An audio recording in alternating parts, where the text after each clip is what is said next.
Good day, brothers and sisters. My name is Lesle Jansen, and I will be talking on the topic of life without cancer, life after cancer. I would like to take this opportunity to thank the Elkstar Western Cape for hosting this program, and in particular Deacon Book and Pastor Haywood for initiating this process. And it is a great honor for me to be able to tell my story. It is also my first time publicly relaying my story. I have been diagnosed with stage 4 cancer 3 years ago.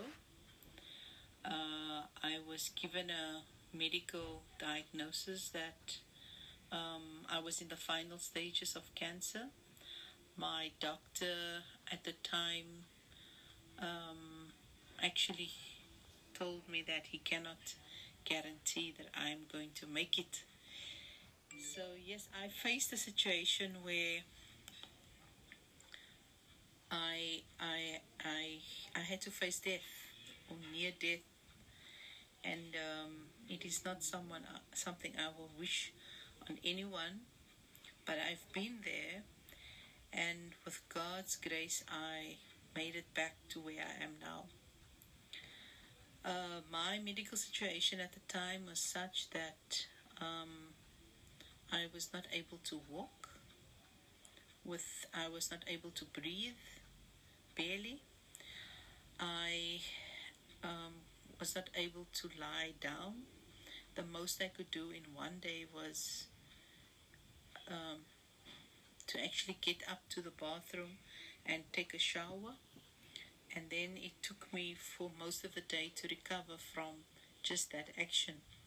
That is the extent I physically, my body denigrated. And so I found myself in a situation where I had, within a matter of 2 weeks, my life completely changed.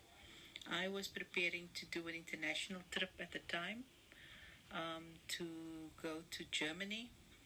And I was busy all over the show, and I was just brought down. My life was brought to an absolute standstill.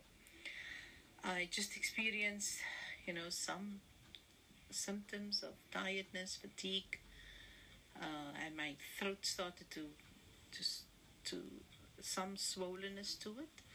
I didn't think anything of it, and within 2 weeks, it escalated to where I got this diagnosis. Needless to say, my life completely changed. Everything, nothing mattered. Only thing I now had to face was this diagnosis. I was quite lucky because I had an excellent support system. My parents and my family. I would like to take this opportunity to, in particular, thank my parents who were really pillars for me, pillars of hope at the time, and immense support. And you cannot really fight this battle without that sort of support. And I just ask God's continued grace and mercy and health and happiness on their lives. I also want to take this opportunity to thank Deacon Book, who at the time was ministering me through this process. And I know how busy and full his own work schedule is, but he really brought to life the love of ministry to me. And because of how he ministered me at that time, I made a decision. I want to be part of also giving back to people in a way that I have not done before. And so he's been an inspiration in that. And at a time he, after I'm facing this, what felt like a death sentence, he could come in and I thought, what could someone possibly now be telling me at this time? But he came in confidently with humanity and care, and he said to me, Les, God's grace is enough. Oh my goodness. that has been the theme of my whole journey. And so, Deacon Book, I just say thank you to you, and I ask God's grace on you and your family and your life, so that you may continue to do what you are doing.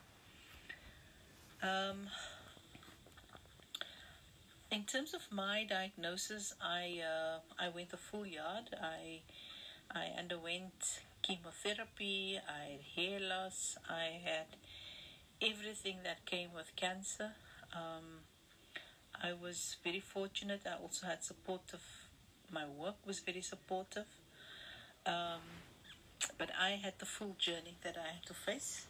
But I have been lucky where others don't make it. I can stand here, and I can, as a woman having overcome cancer, I can stand here in hope, glory, and just humility and happiness say, I am at this point still cancer free, and I pray and trust it will stay this way. I believe that when God told me that it won't, that won't return, and I believe that. Sure. It is not easy. It's my first time publicly telling the story, and I thought it will be easy. I thought it will be straightforward, but it is not as straightforward as I thought. What I can tell you out of my story with life after cancer is that to please know that no matter how dark things look, there is always hope. It doesn't matter if a doctor with all of the qualifications comes and tells you, you've got cancer, this is the end. I'm telling you today, God said to me, Lesle, it is just the beginning. So if there is anyone out there today that is facing a medical challenge, that is facing a financial challenge, that is facing a marital challenge, that is facing any challenge, what I can tell you today from experience is, even if it looks like the end is just the beginning. What seems to be like it's impossible, I used to think that was just a story, but God showed me what is impossible is possible. I had a medical scientific report that stated in all rationality it was supposed to be the end for me. But what saved me, I had a transcendental moment, even though I had chemo, even though I finished chemo. There's people that goes through chemo and they still die. I'm saying even though I went through chemo, He already, prior to me starting my own chemo treatment, I had a transcendental moment where something happened which science cannot explain, which medical science cannot explain. But I had a moment where I had this growth was sitting on my chest, my neck was swollen, I could barely breathe. I had a transcendental moment on a Saturday afternoon where there was a whole process, there's a whole story around it, but I will keep to the short part of it. I had a moment on the Saturday afternoon after I was actually listening to the Word of God. I think my belief just got so strong to the point where my tumor, it sounded to me, and this is going to sound strange, but it sounded to me as if it fell. It's as if I heard it falling. I cannot, this is logically explain this. I can only tell you what I experienced. But after that moment, immediately, it just allowed me to breathe. After I listened to the sermon, it allowed me to breathe, and I could stand up, and I could walk. In fact, I could run. Remember, my parents visited me just an hour before. And at that point, I was not able to sit up. I was not able to breathe properly. I was not able to go to the bathroom. They left me in that state at the hospital. Immediately after this incident happened, I called them and I told them, please come back immediately to the hospital. Please just come. They came back an hour or so later and they found me waiting in the hospital hallway for them. And I walked with them, something I was not able to do at that point, just an hour or so before when they left me. There's no logical explanation that I can share in terms of what happened to me. But what I can say is a miracle happened. And I think what has since happened for me is that I've come to learn that even though this miracle happened, because I've spent a lot of time on thinking and trying to understand and coming to terms what has happened to me, God has shown me that miracles is not just for some. Miracles is for everyone. And the message he showed me was, Lesle, if you really understand my relationship with you as your creator, as your maker, if you really understand that, miracles is the constant. Miracles is not an exception. Miracles is not just for some. Miracles is then for everyone. For me, that was a moment I had to really, really process. I'm now in the stage where I realize that I have a responsibility to understand that miracle, to really not just know that it's a miracle, but also understand how do I translate that miracle into a practical way of living so that miracles is a constant. And so now my life after cancer has become about understanding that process, because in understanding that process, I'm understanding God in a deeper way. And I'm understanding my relationship with God in also a much more practical way, which is something I think I lacked prior to that. Because prior to my cancer prognosis, I thought I was okay. I did my part. But this process with God has just shown me that there's so much more. There's so much more to Him if I understand how to practically live my relationship with God. And of course, we already have the Bible there. We already have our religion. But I felt I needed more. I needed it to be even more practical. And so for me, having lived through that miracle, I think firstly it has brought me to humility. It has brought me to appreciation. But it has also brought me to a few core concepts which I would just like to quickly run through. I think the first message that I would like to, I think there's just about four core messages I would like to share with you.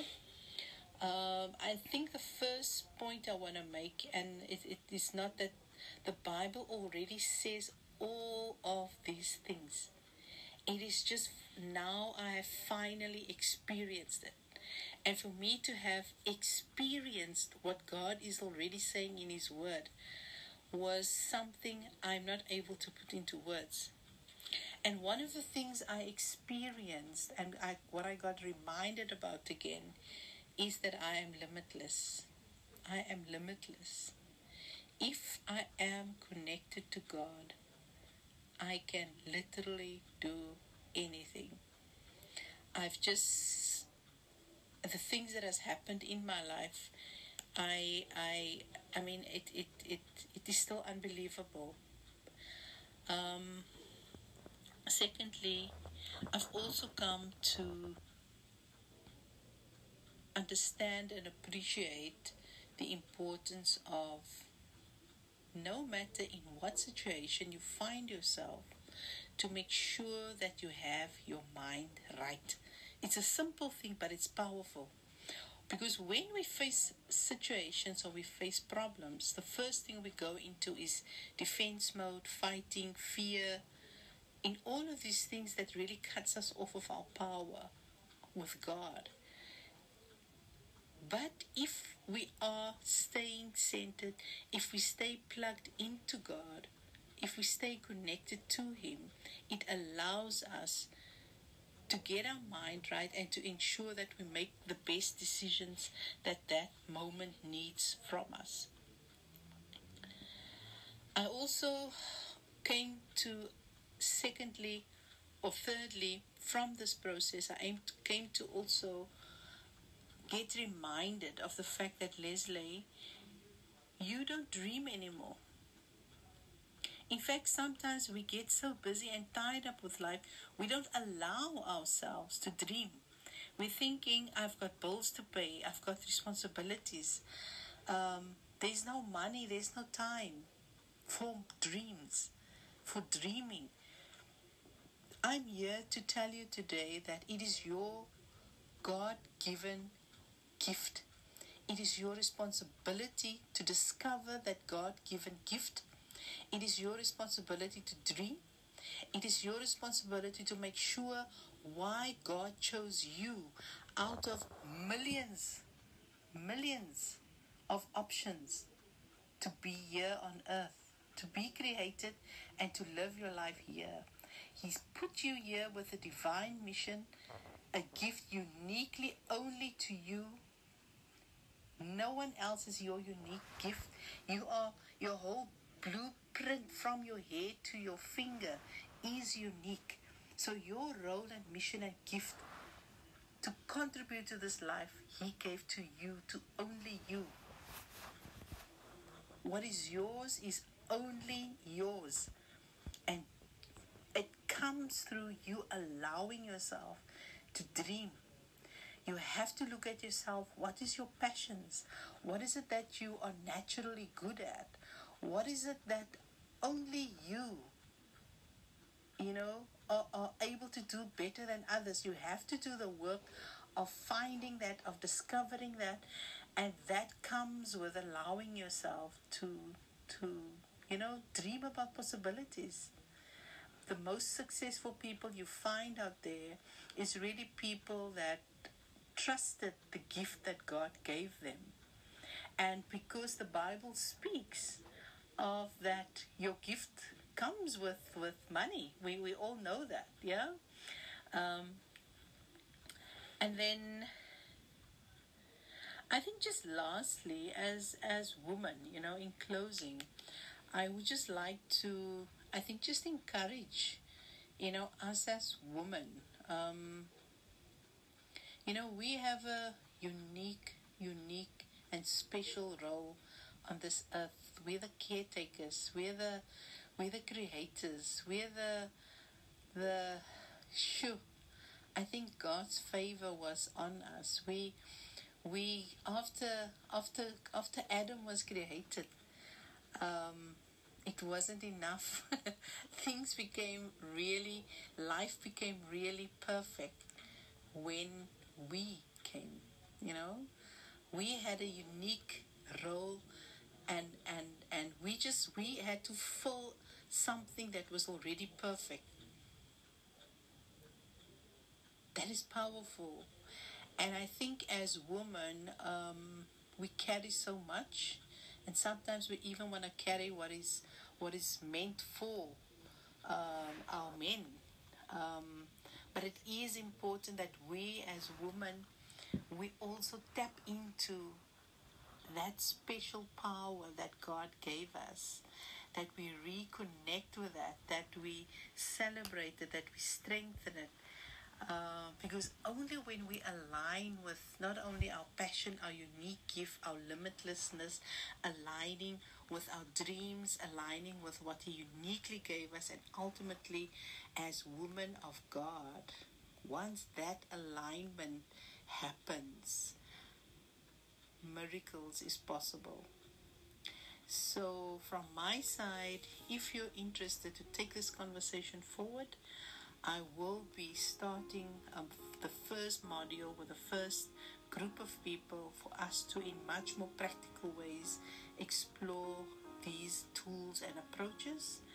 From my side, I say thank you for this opportunity, and I wish that you discover your beautiful, beautiful destiny and gift that God has bestowed on you. I thank you. Bye.